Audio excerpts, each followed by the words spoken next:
Waligani ndugu mtazamaji, ufuatao ni utabiri wa hali ya hewa wa saa 24 zijazo kuanzia saa 3 usiku wa leo kutoka Mamlaka ya Hali ya Hewa Tanzania.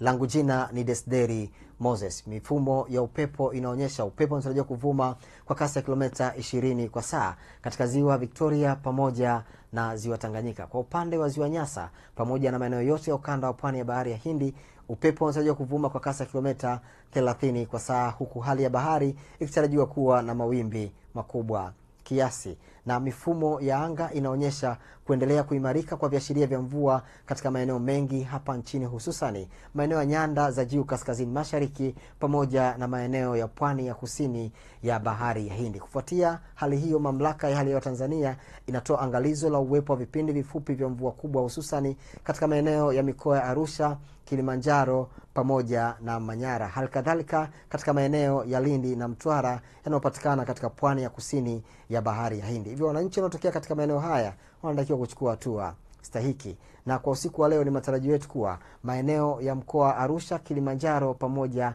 na Manyara yanatarajiwa kuwa na hali ya mawingu, mvua inayoambatana na ngurumo za radi katika maeneo machache. Maeneo ya ukanda wa ziwa Victoria pamoja na maeneo ya magharibi mwa nchi yetu yanatarajiwa kuwa na hali ya mawingu kiasi pamoja na mvua inayoambatana na ngurumo za radi. Na maeneo mengine ya nchi yaliyosalia yanatarajiwa kuwa na hali ya mawingu kiasi pamoja na mvua katika maeneo machache.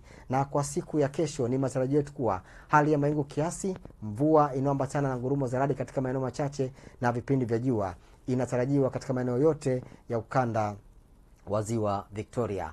Halikadhalika baadhi ya maeneo yanayopatikana nyanda za juu kusini magharibi, mkoa wa Ruvuma, mkoa wa Morogoro pamoja na mikoa inayopatikana katika pwani ya kusini ya bahari ya Hindi katika mikoa ya Lindi na Mtwara. Maeneo haya yote yanatarajiwa kuwa na hali ya mawingu, mvua inayoambatana na ngurumo za radi na vipindi vifupi vya jua. Maeneo ya magharibi mwa nchi yetu, mikoa ya Dodoma pamoja na Singida, maeneo ya nyanda za juu kaskazini mashariki pamoja na maeneo ya pwani ya kaskazini ya bahari ya Hindi isipokuwa katika mkoa wa Morogoro. Maeneo haya yanatarajiwa kuwa na hali ya mawingu, mvua inayoambatana na ngurumo za radi katika maeneo machache na vipindi vifupi vya jua.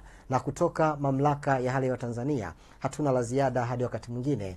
Nikutakie usiku mwema.